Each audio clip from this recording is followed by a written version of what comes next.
दोस्तों, अभी हमारा चैप्टर चल रहा है वर्ल्ड जियोग्राफी का। वर्ल्ड जियोग्राफी के अंतर्गत जितनी भी फिजिकल चीज़ें हैं जो कि यूपीएससी के हिसाब से एग्ज़ाम में पूछी जाती हैं, उनका मैप हम डिस्कस करेंगे। इसके अलावा उनकी कुछ कुछ जो कैरेक्टरिस्टिक हैं उनके बारे में भी हम समझेंगे। अभी हमने हाल ही में माउंटेन्स के बारे में जाना था कि माउंटेन्स की परिभाषा क्या होती है, किस प्रकार से इनका फॉर्मेशन होता है। अब अगले हिस्से की तरफ हम आगे बढ़ते हैं और देख लेते हैं कि किसी भी माउंटेन के कौन कौन से पार्ट्स होते हैं। तो जब भी आप कोई माउंटेन देखते हैं तो वहाँ पर आपको इस प्रकार से ये टॉप नज़र आता है। इसके बाद सबसे नीचे आप देखते हैं ये इसका बेस है और ये इसकी ढाल होती है। तो तीन इसके मेन पार्ट हैं। पहला है टॉप, नीचे का हिस्सा बेस कहलाता है जो कि चौड़ा होता है, और ये इसकी ढाल कहलाती है। तो ये इसके तीन मेन पार्ट होते हैं।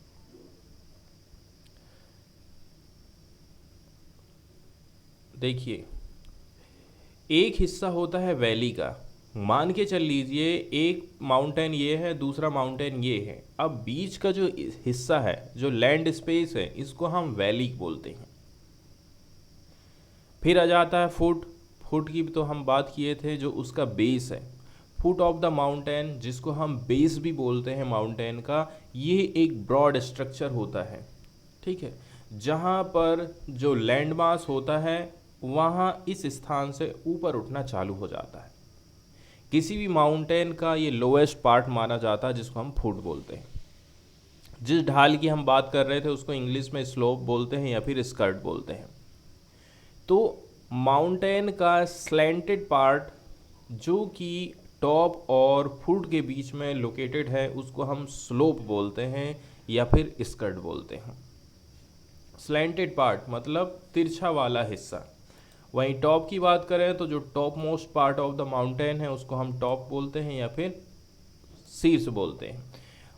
नॉर्मली देखा जाए ना तो ये एकदम स्टीप रहता है एंड कवर्ड इन स्नो, जैसे कि हम फर्स्ट पिक्चर में देखे थे, तीव्र है और स्नो से ढका हुआ है। इसी को हम टॉप वाला हिस्सा बोलते हैं किसी भी माउंटेन का। इसके बाद बहुत सारी टर्मिनोलॉजी आती है, जैसे कि माउंटेन रेंजेस किसको बोलते हैं। तो माउंटेन रेंजेस हम किसको बोलेंगे, जब कोई पर्वत, कोई माउंटेन कंटिन्यू ऐसा लंबा लंबा फैला रहता है। एक हिस्सा ये ऊपर उठा हुआ, फिर दूसरी उठा हुआ, फिर तीसरा उठा हुआ, चौथा उठा हुआ, इस प्रकार से कंटिन्यू ये चेन के रूप में यदि हमें कोई माउंटेन देखने को मिलता है तो उसको हम माउंटेन रेंजेस कहते हैं। जैसे कि बात हम हिमालय की करें तो हिमालय पूरा जम्मू कश्मीर से लेकर के हिमाचल प्रदेश, ठीक है, नेपाल, भूटान, ऐसा पूरा लंबा लंबा चैन के रूप में चल रहा है और ऐसा आगे आकर के मुड़ गया है। तो ये माउंटेन रेंजेस कहलाते हैं। तो किसी भी माउंटेन की पीक्स जिनको यदि आप अरेंज कर देते हैं एक के बाद एक एक चैन के रूप में, इसको हम बोलते हैं माउंटेन रेंज और रेंज। खाली रेंजेस से भी इसको संबोधित किया जाता है। एग्जाम्पल के तौर पर यदि हम बात करें एंडीज, रॉकी माउंटेन, हिमालयास और आल्पस। फिर माउंटेन का निर्माण कैसे करके होता है ये हम पिछले वाले वीडियो में देखे थे।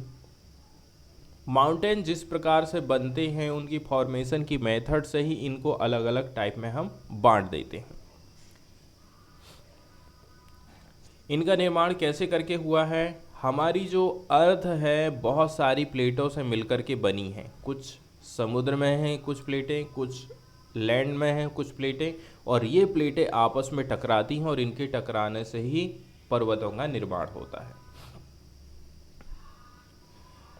जब दो जो डिफरेंट स्लैब्स हैं या फिर टेक्टोनिक प्लेट आपस में टकराती हैं, the land can sometime be pushed upward and forming mountain.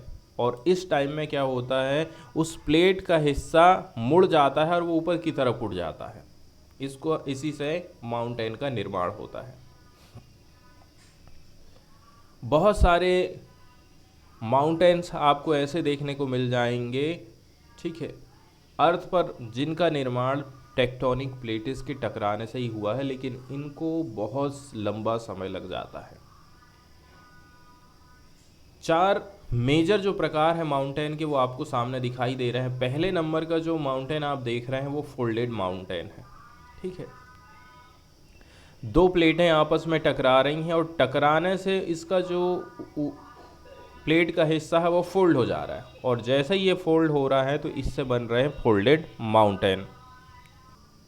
तो पहला प्रकार हम देखे हैं फोल्डेड माउंटेन्स का। सेकेंड नंबर का जो टाइप आप देख रहे हैं वो अपवार्डेड माउंटेन्स का है।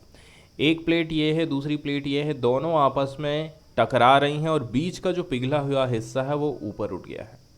ये ऊपर उठा हुआ हिस्सा ही माउंटेन का निर्माण करता है, इसको हम बोलते हैं अपवार्डेड माउंटेन।